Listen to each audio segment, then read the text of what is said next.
Mga balita mula sa lungsod ng Pitong Lawa.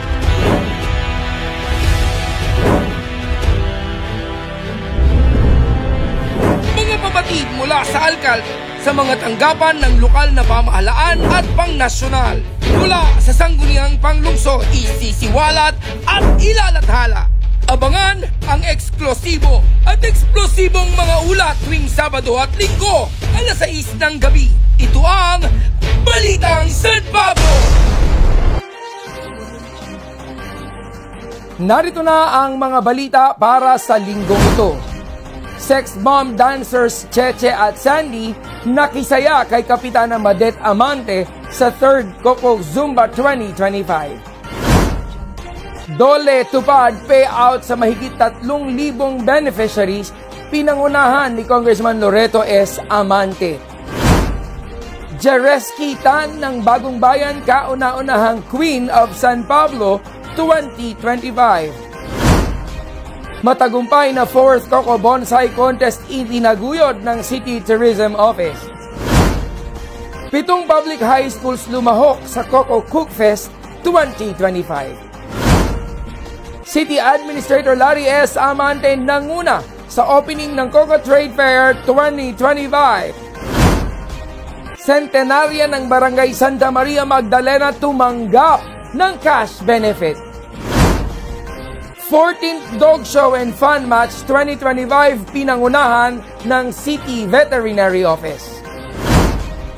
11 Coco Art Painting Contest matagumpay na naisagawa sa pangunguna ng City Tourism Office. Magandang araw lungsod ng San Pablo. Magandang araw San Pableños. Para sa mga balita. Sex bomb dancers Cheche at Sandy nakisaya kay Kapitana Madet Amante sa 3rd Coco Zumba 2025. Narito si Alan Darwin Favorito.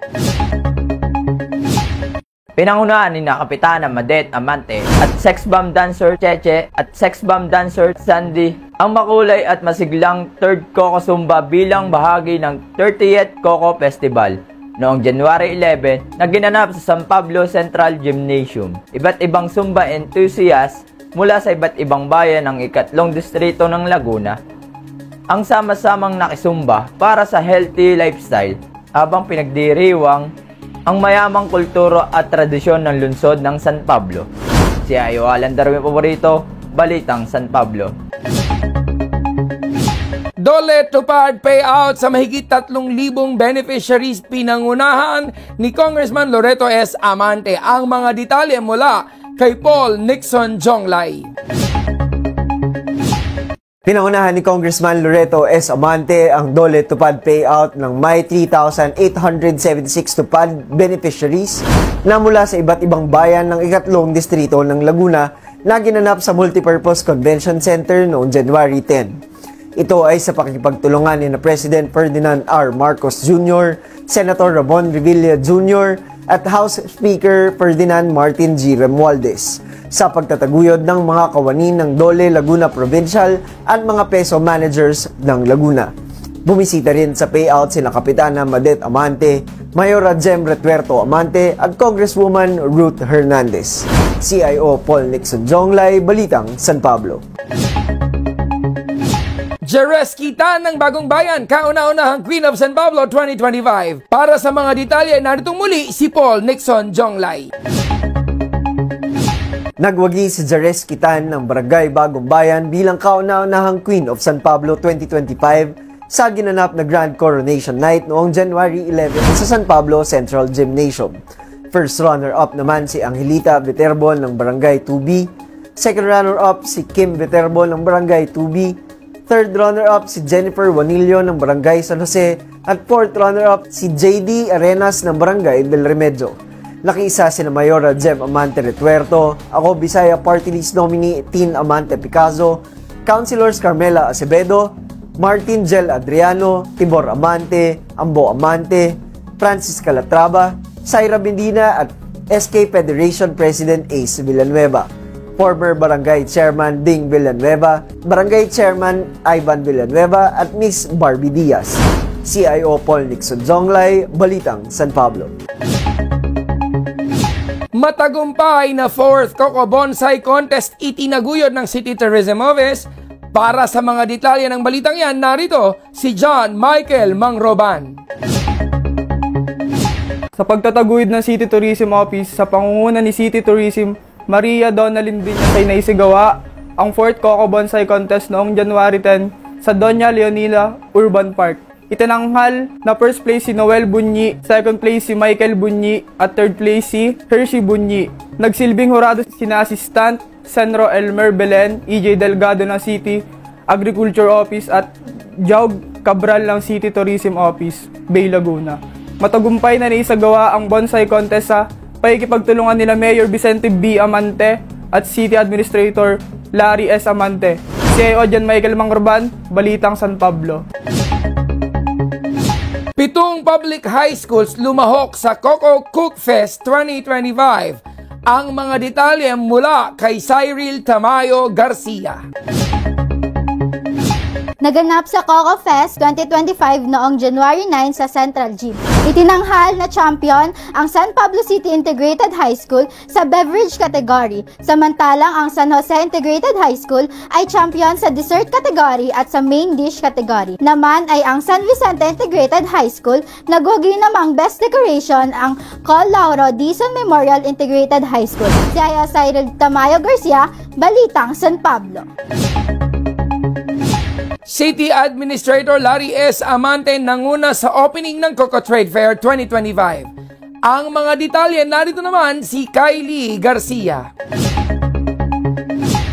Nanguna si City Administrator at Coco Festival 2025 Overall Chairman Larry S. Amante sa formal na pagbubukas ng Coco Trade Fair 2025 noong January 9 sa City Plaza Library Hall. Sa pagtataguyod ng City Tourism Office at City Cooperative Office ay lumahok ang iba't ibang small and medium entrepreneurs sa trade fair.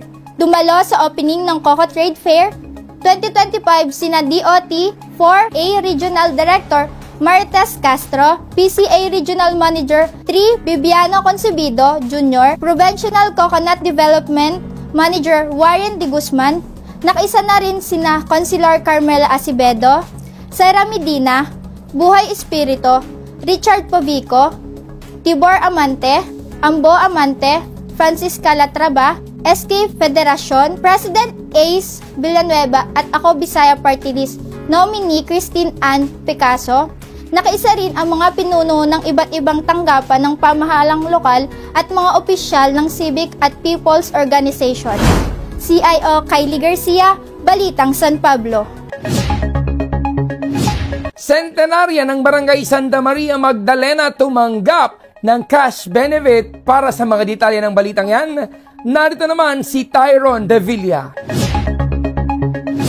Sa atas ni Mayor Vicente B. Amante ay personal na nag-abot ng 20,000 cash benefits sina Oscar Head Arthur Almario at Admin Officer Josephine Velasco kay Centenarian Sofia Alimon ng Barangay Santa Maria Magdalena. Kasama si Raylin C. ng OSCA at Leovino Exconde ng City Treasurer Office at kawani ng City Information Office sa pagkakaloob ng cash benefit sa tahanan ni Lola Sofia noong January 30. CIO Tyron De Villa, Balitang San Pablo.